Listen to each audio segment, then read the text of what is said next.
400కి పైగా మృతులు. గాఢ నిద్రలోనే సజీవ సమాధి. వాయనాడ్ జిల్లాలో ప్రకృతి ప్రళయం. 2011లోనే ఈ ఘటన గురించి హెచ్చరించిన అప్పటి ప్రభుత్వం ఎందుకని పట్టించుకోలేదు? ఈ వాయనాడ్ జిల్లా ట్రాజడీకి అసలు కారణాలేంటి? ప్రకృతి విపత్తా లేక మానవ తప్పిదమా? జూలై 30, 2024 మంగళవారం తెల్లవారుజామున కేరళలోని వాయనాడ్ జిల్లా ముప్పాడి కొండ ప్రాంతం. ఎవరి పనులు వారు చేసుకొని అలసిపోయి గాఢ నిద్రలో ఉన్నారు. సమయం 2 గంటల నుంచి 4 గంటల మధ్య. ఎవరూ ఊహించినటువంటి విధ్వంసం. ఏమిటో తెలుసుకునే లోపే జరగాల్సిన నష్టం జరిగిపోయింది. నిమిషాల్లోనే 400కి పైగా సజీవ సమాధి అయ్యారు. ఈ సంఖ్య ఇంకా పెరిగే అవకాశం ఉంది. ఈ సంఖ్య ఎక్కడి వరకు వెళ్తుందో ఎవరూ చెప్పలేకుండా ఉన్నారు. 220 మంది గాయపడ్డారు. 106 మంది ప్రాణాలతో పోరాడుతూ ఆసుపత్రిలో చికిత్స పొందుతున్నారు. 348 ఇళ్ళు ఆచూకీ లేకుండా పోయాయి. ప్రస్తుతానికి 11,645 మంది నివాసాలు లేక నిరాశ్రయులుగా మిగిలిపోయారు. వీరి కోసం 106 సహాయ శిబిరాలని ఏర్పాటు చేసింది ప్రభుత్వం. ప్రకృతి అందాలతో ప్రకృతికే పుట్టినిల్లులా ఉండేటువంటి వాయనాడ్ జిల్లా ఇప్పుడు అదే ప్రకృతి ప్రకోపానికి సజీవ సమాధిలా మారింది. ముప్పాడితో పాటు ఆ పరిసర ప్రాంతాల్లో ఉన్నటువంటి 6 గ్రామాలని మింగేసింది. అసలు నామరూపాలే లేకుండా తుడిచిపెట్టుకుపోయింది. ఇక్కడ జరిగినటువంటి ల్యాండ్ స్లైడింగ్ దేశంలోనే అతిపెద్ద విధ్వంసం, విషాద సంఘటన కూడా. ఎటు చూసినా నేల కొరిగినటువంటి భవనాలు, బురదతో నిండిన ప్రాంతాలు, ఆర్తనాదాలు, శోకాలు, విసిరేసిన విస్తరలా పడేసినటువంటి జీవితాలు, తల్లిదండ్రుల్ని కోల్పోయి అనాథలుగా మిగిలిన పసిపిల్లలు. అసలు ఏం జరిగింది? జూలై 29 అర్ధరాత్రి 12 గంటలకు జోరు వాన మొదలైంది. వాయనాడ్లోని ముండక్కై గ్రామం గాఢ నిద్రలో ఉంది. అర్ధరాత్రి 1 గంట ఆ ప్రాంతంలో మొట్టమొదటిగా భారీ కొండరాళ్లతో కూడినటువంటి వరద ఆ కొండపై నుంచి ప్రవహిస్తూ వచ్చింది. ఆ వరద దాటికి ముండక్కై కొండ ప్రాంతానికి దగ్గరగా ఉన్నటువంటి ఇళ్లన్నీ కూడా నేలమట్టం అవటం ప్రారంభించాయి. దీంతో అక్కడ ఉన్నటువంటి ప్రజలందరూ ఉలిక్కిపడ్డారు. అక్కడ వారు నిద్రలేచి చూసేసరికి ఆ ప్రాంతమంతా బురద, వరద నీటితో నిండిపోయింది. ఎటూ తప్పించుకునే దారి లేక ఉక్కిరి బిక్కిరయ్యారు. తమని కాపాడాలి అంటూ విలేజ్ వాట్సాప్ గ్రూపుల్లో మెసేజ్లు ఫార్వర్డ్ చేశారు. కొద్దిసేపటికి సిగ్నల్ వ్యవస్థ మొత్తం స్తంభించింది. ఇక వారికి ప్రపంచానికి సంబంధం తెగిపోయింది.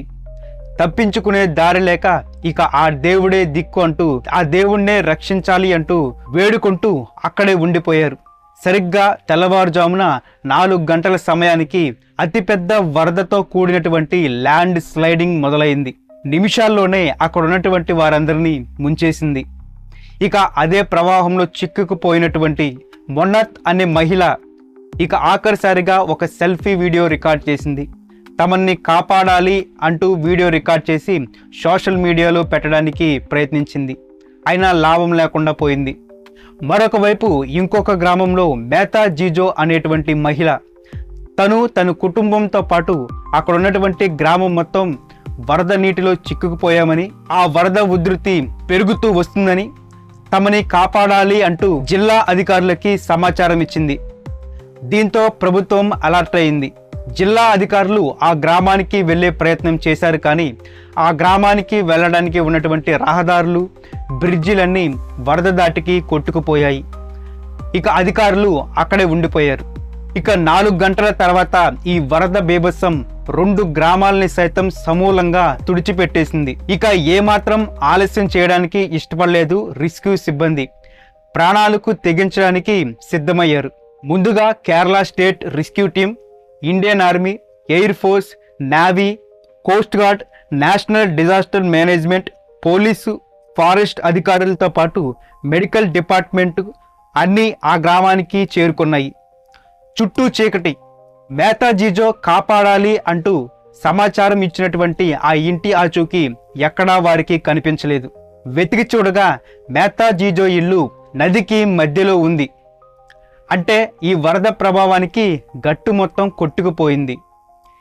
ఇక మేతా జీజోతో పాటు తన కుటుంబం కూడా ప్రాణాలని కోల్పోయింది. ఇక అదే వరదలో కొట్టుకుపోతున్నటువంటి మిగిలిన వారిని తాళ్ల సహాయంతో, వరల సహాయంతో కాపాడారు రెస్క్యూ టీం. ఇక మరొక గ్రామంలో వన్నో వరంబలి ఎన్నో కలలతో తన సొంత ఇంటిని నిజం చేసుకుని 2 అంతస్తుల బిల్డింగ్ని కట్టారు. ఇందులో తన కూతురు మనవరాలతో పాటు నివాసం ఉంటున్నాడు. అయితే సరిగ్గా 1 గంట ఆ ప్రాంతంలో తన ఫోన్ రింగ్ అయింది. తను పట్టించుకోలేదు. వరుసగా పదే పదే ఫోన్ రింగ్ అవటంతో ఎవరు అని చెప్పి ఫోన్ని లిఫ్ట్ చేశాడు వన్నో వరంబలి. తీరా ఆ ఫోన్ చేసింది తన ఇంటి పక్క అతను. వరద బేభత్సంగా వస్తుంది, అర్జెంటుగా మీరు ఆ ఇంటిని ఖాళీ చేసి కొండపైకి వెళ్లాల్సిందిగా కోరాడు ఆ ఫోన్ చేసిన అతను. వరంబలి తన ఫోన్ కట్ చేసి ఇంటి బయట చూస్తే అంతా ప్రవాహం ప్రళయంగా ప్రవహిస్తుంది. అయితే తను తన 2 అంతస్తుల ఇంటికి ఏమాత్రం అపాయం లేదని భావించాడు. కానీ 10 నిమిషాల్లోనే ఆ నదీ ప్రవాహం తన ఇంటిలోకి ప్రవహించడం ప్రారంభించాయి. ఇక తన మనవరాల్ని భుజాలపైన కూర్చోబెట్టి తన కూతురిని గట్టిగా పట్టుకొని వరద తగ్గుతుందని భావించాడు. కానీ నిమిషాల్లోనే ఆ వరద తన తలపై వరకు వచ్చేసింది. తర్వాత ఇల్లు కొద్దిగా కుదిపినట్టుగా అనిపించింది. ఇక అక్కడ ఉంటే ప్రమాదమని తన మనవరాలు కూతురితో పాటు ఇంటి బయటికి వెళ్ళడానికి ప్రయత్నించాడు. అక్కడే ఉన్నటువంటి ఒక గోడ ఎక్కడానికి ప్రయత్నించే లోపు ఆ గోడ కుప్పకూలిపోయింది. ఇక తన మనవరాలు కూతురితో పాటు వరంబలి వరదలో చిక్కుకుపోయారు. ఇంతలోనే వీరిని రెస్క్యూ సిబ్బంది గమనించి వీరు ముగ్గురిని కాపాడారు. ఈ విధ్వంసం తర్వాత వాయనాడ్ మొత్తం ఒక ఏరుగా మారింది. ఆ ప్రవాహంలో నీటితో సమానంగా మృతదేహాలు ప్రవహిస్తున్నాయి. వాటిని చూస్తే హృదయం చలించిపోయిందని రెస్క్యూ చేస్తున్నటువంటి సిబ్బంది భావోద్వేగానికి లోనేటువంటి సందర్భాలు కూడా ఉన్నాయి. ఆ ప్రాంతమంతా బురదమయమైంది. ఇక్కడ ఒకప్పుడు గ్రామాలు ఉండేవా అన్న రీతిలో ఈ వరద బీభత్సం ఆ ప్రాంతాలని, ఆ గ్రామాలని తుడిచిపెట్టేసింది. ఎంతోమంది ప్రాణాలు కోల్పోయారు. మరికొంతమంది భార్యల్ని, భర్తల్ని, తల్లిదండ్రుల్ని, పిల్లల్ని కోల్పోయారు. ఇక తల్లిదండ్రుల్ని కోల్పోయి పాలు తాగే పసిపిల్లలు కూడా ఏడుస్తూ అలా ఉండిపోయారు. అయితే ఇక్కడ సంతోషించాల్సినటువంటి విషయం ఏంటంటే ఈ పసిపిల్లల ఆకలి తీర్చడానికి ఒక జంట స్వచ్ఛందంగా ముందుకొచ్చింది. తన భార్య ఎంతమంది పిల్లలకైనా ఎప్పుడైనా పాలు ఇవ్వటానికి రెడీ అంటూ ముందుకొచ్చారు ఆ భార్యాభర్తల జంట. నిజంగా వీరికి హ్యాట్స్ ఆఫ్ చెప్పాలి. ఇదిలా ఉంటే ప్రస్తుతం వాయనాడ్ జిల్లానే నివాసయోగ్యం కాదని, మిగిలిన 49% కూడా ల్యాండ్ స్లైడ్స్, భారీ వరదలు వచ్చే అవకాశం ఉందని నిపుణులు చెబుతున్నారు. అయితే ఈ విధ్వంసానికి కారణం ఏంటో ఒకసారి పరిశీలిద్దాం. వాయనాడ్ జిల్లా ఒక మంచి famous tourist place. Monsoon season ఇప్పుడు ట్రెండింగ్. ఇక్కడ హోమ్ స్టేస్తో పాటు రిసార్ట్లు కూడా ఉన్నాయి. ఇవే ఇంతటి విధ్వంసానికి కారణమయ్యాయని మాధవ్ గాడ్కే వ్యాఖ్యానించారు.